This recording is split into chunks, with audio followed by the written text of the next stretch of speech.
Hello everyone, welcome back. Another Maybe This Will Help for another day, and maybe this will help. I'm Oswald, getting to know me pretty good by now, and today I'd like to talk to you about thoughts. You may or may not have realized already that thoughts are extremely powerful, and you may or may not have realized that we can control our thoughts with practice and awareness, consciousness.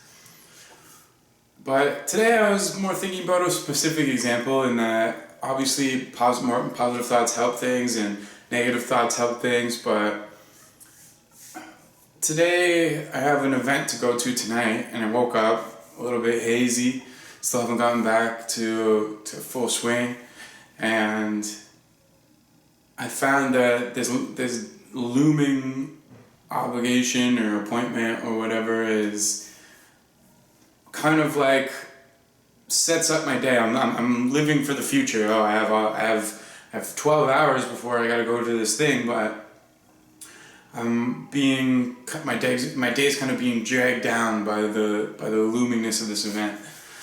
So what happens to me is that sometimes when I have something like this, even though it's gonna be a fun time and I want to go, there's a few mobility barriers there. I've got to get carried down some stairs, and then I start questioning, oh, do I even really want to go? I'm not even at full function right now, or I feel kind of crappy. And I just had this realization after my meditation today that as long as I keep thinking that way, then that's it's going to drag me down. And most of the time I get to these places after I've kind of like worked myself up all day and end up having a great time. The energy's great. It switches almost immediately. And so what was the point of putting all this like negative effort into it and almost not going and whatnot all day?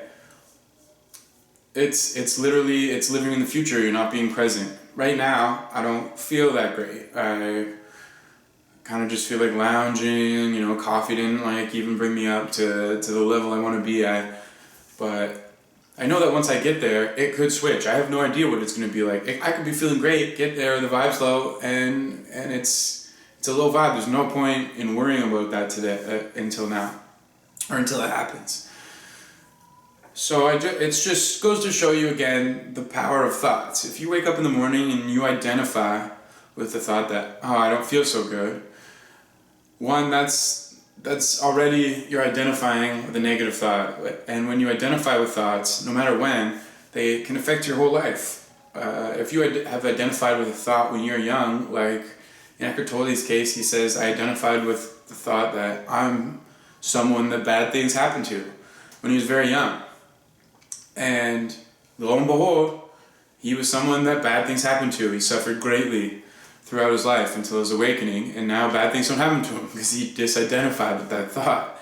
And I've had the same thing. I've always thought that I'm extremely lucky, and I've always been extremely lucky, rolling the right dice when I need to and things like that. But I truly believed it inside.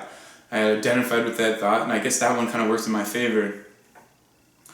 So when at the beginning of the day you identify with a thought, well then it gets easy of like, oh, I'm not at my highest vibration, I don't know if I want to go to the show or something. Well, now that thought's getting kind of dragged along into all the other things I think during the day. Like, oh, and then it becomes easier to identify with other negative thoughts, like, oh, do I really want to do this mobility thing? Is it even going to be as fun as I think? But I need to go because this, and this. It all comes from lack mentality, identifying with lack-based thoughts, negative thoughts. Whereas if I was just accepting myself, merging with what I feel. So I don't feel the best inside, but it's a great day. I've got two wonderful people here. I've got food in the fridge. I just ate some wonderful shakes that one of my friends made. Had some coffee, listened to some music, and even though I don't feel physically the best or as good as I'd like to feel, that's how I felt at the moment. And if I just lived with that instead of trying to figure out what the rest of the day is going to be like, I'd probably be having a better time. It's extremely powerful, what thoughts you identify with, and it's extremely important to pay attention to yourself and surrender to what you're feeling fully, so that, because once you start fighting against it, like I'm like, oh, maybe I'll have some coffee, oh, maybe once I meditate, And if that doesn't bring me this thing, then I've already got in my mind that I don't feel good. So if that doesn't bring me a switch, then I like believe it a little harder, and I believe it a little bit harder, but I set myself up for this feeling. So what I realized that I need to do is just accept that I don't feel good right now.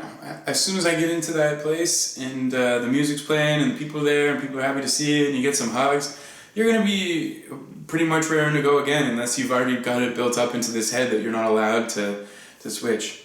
I've had it a million times where I think things are going to be one way, and then once I get there, it's not, and I'm like, oh, I'm so glad I came. Why do I keep doing this to myself? Well, it's a pattern that I have, and I'm recognizing it in myself now. Even when I wake up feeling physically good, I can do that to myself. I can bring myself down. I can create an expectation of unhappiness based on the things I've thought earlier in the day. So, please keep in mind when you're analyzing your cycles, when you're feeling things throughout the day, when you got something big coming up and you feel it kind of dragging you down. For a bigger thing, it could be 2 or 3 days that it slowly starts building anxiety in me, and you just got to recognize it and just try and be. If you don't feel the best physically or mentally, keep doing good things for yourself. Keep trying not to identify with the negative thoughts, because it can change in an instant, and it'll change a lot quicker and a lot faster and a lot stronger if you weren't identified with a bunch of negative thoughts before the situation even happened. If you hadn't projected into the future negative energy or negative feelings. So anyways, the power of thoughts is super important. They're living organisms. We can pass them on, we can spread them out, we can be infected with them from other people, but it's our choice ultimately which ones we listen to. Till next time, later days, my friends. I love you so much, and I'll catch you guys tomorrow.